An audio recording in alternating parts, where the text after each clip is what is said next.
प्रधानमंत्री मोदी ने जो आज चिट्ठी लिखी है देशवासियों के लिए बहुत अहम है। प्रधानमंत्री ने लिखा है कि 2014 में जब पहली बार उन्होंने संसद में कदम रखा था तो उन्होंने चौखट पर माथा टेका था। 2019 में जब वो फिर से जीत कर आए थे तब उन्होंने अपने माथे से संविधान को लगाया था और एक बार फिर से उनकी यही ख्वाहिश है कि संविधान को सबसे ऊपर वो मानते हैं और इसी संविधान को अपना मार्गदर्शन मानते हुए वो देश के लिए, देश के नागरिकों के लिए काम कर रहे हैं। लेकिन देश के नागरिकों को जो ये संविधान अधिकार देता है तो ये जिम्मेदारी अब नागरिकों पर भी है कि वो अपने कर्तव्य का भी पालन करें। और कर्तव्य क्या है? देश के लिए, देश के विकास के लिए काम करना, राष्ट्र के निर्माण के लिए मन से, तन से काम करना।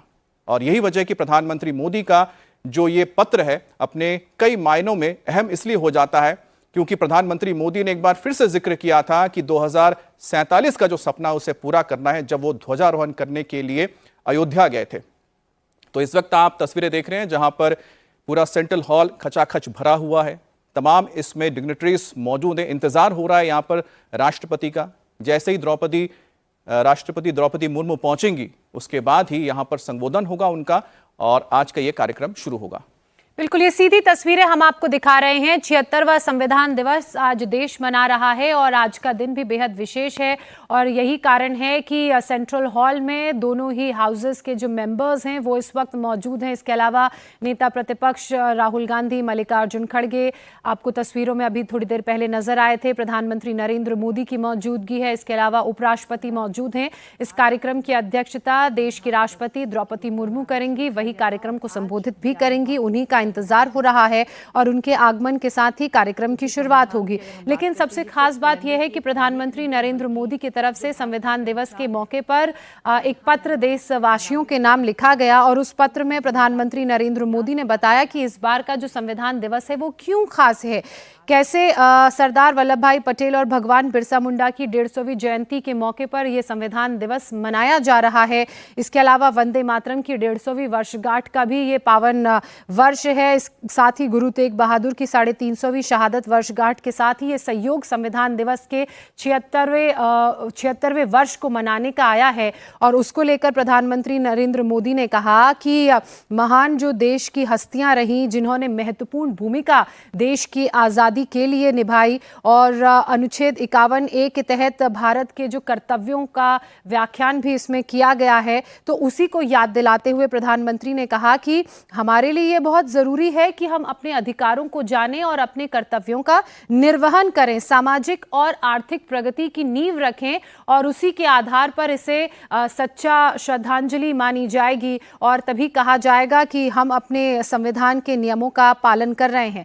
साथ ही प्रधानमंत्री नरेंद्र मोदी ने अपने खत में एक अपील भी की है। उन्होंने कहा कि 25 वर्ष बीत चुके हैं इस सदी के और 2 दशक बाद भारत जो है अपने शासन को और बेहतर करने की दिशा में अग्रसर होगा और जब 100 वर्ष पूरे हो जाएंगे तो उस गौरव को भी मनाया जाएगा। ऐसे में बहुत सारी ऐसी जिम्मेदारियां हैं जिनका निर्वहन करने की ज़रूरत है और साथ ही ये फैसला लेना है हमारी युवा पीढ़ी को, क्योंकि देश की जो आबादी है वो युवा है, कि कैसे हम अपने लोकतंत्र को मजबूत करें, भारत विकास की दिशा में आगे बढ़े, उस तहत हम काम करें। और जो मतदाता हैं उनको लेकर प्रधानमंत्री नरेंद्र मोदी ने कहा, चूंकि बहुत से ऐसे मतदाता हैं जो इस वर्ष जुड़े हैं जिन्होंने अपने मताधिकार का इस्तेमाल किया बिहार के चुनावों का जिक्र करते हुए, उन्हें भी कहा कि अपनी जिम्मेदारियों का वो भी निर्वहन करें जिससे भारत को नई दिशा मिले, भारत विकास के पथ पर अग्रसर हो और देश की भावना सबके मन में सर्वोपरि हो। ये 3 तस्वीरें इस वक्त आपके सामने। पहली तस्वीर आप पुरानी संसद के सेंट्रल हॉल की देख रहे हैं जहां दोनों ही हाउसेस के मेंबर्स इस वक्त मौजूद हैं। प्रधानमंत्री के अलावा उपराष्ट्रपति की मौजूदगी है। दूसरी तस्वीर उस खत की हम दिखा रहे हैं जो अब से कुछ ही देर पहले प्रधानमंत्री नरेंद्र मोदी ने देशवासियों के नाम लिखा। और ये जो तस्वीर आप इस वक्त देख रहे हैं ये सेंट्रल हॉल के ठीक बाहर की तस्वीरें आप देख रहे हैं। इंतज़ार हो रहा था राष्ट्रपति द्रौपदी मुर्मू का, वो अब अपनी गाड़ी से उतरते हुए सीधे यहाँ से सेंट्रल हॉल जाएंगी, जहाँ वो इस कार्यक्रम की अध्यक्षता करेंगी। उनके स्वागत में प्रधानमंत्री नरेंद्र मोदी के अलावा उपराष्ट्रपति, लोकसभा के स्पीकर ओम बिरला, किरण रिजिजू आपको तस्वीरों में दिख रहे हैं। राष्ट्रपति अब संसद भवन के अंदर प्रवेश करती हुई, सीढ़ियों से ऊपर जाती हुई सीधे यहाँ से सेंट्रल हॉल की तरफ जाएंगी और जैसे ही वो वहाँ पहुँचेंगी, उनके संबोधन से कार्यक्रम की शुरुआत होगी। तो ये तस्वीर आप देख रहे हैं सीधे संसद भवन से। ये पुराना संसद परिसर है, इमारत है, जहाँ के सेंट्रल हॉल में आज ये खास कार्यक्रम हो रहा है संविधान दिवस का। 2015 में पहली बार संविधान दिवस मनाया गया था और यहाँ पर राष्ट्रपति द्रौपदी मुर्मू, उनके बॉडीगार्ड और साथ ही पीछे उपराष्ट्रपति राधाकृष्णन, प्रधानमंत्री मोदी इस वक्त धीरे धीरे सेंट्रल हॉल की तरफ बढ़ रहे हैं। और भारत के लिए भारत का संविधान बहुत इसलिए अहम होता है कि भारत एक ऐसा देश है जहां पर कई पंथ के लोग रहते हैं। और आपको बता दें कि उत्तर प्रदेश के मुख्यमंत्री योगी आदित्यनाथ आज संविधान दिवस के मौके पर एक सभा को संबोधित कर रहे हैं, आपको सुनाते हैं। इस अमृत महोत्सव वर्ष पर जो संविधान के 75 वर्ष यानी संविधान के निर्माण के 75 वर्ष पूर्ण होने के उपलक्ष्य में आयोजित हुए थे और आज संविधान दिवस की भी हृदय से बधाई देता हूं। आज का दिन हम सब के लिए महत्वपूर्ण इसलिए भी है, जैसे कि आपने पूर्व के वक्ताओं को और जो एक शॉर्ट फिल्म यहां पर दिखाई गई है उसमें भी देखा है।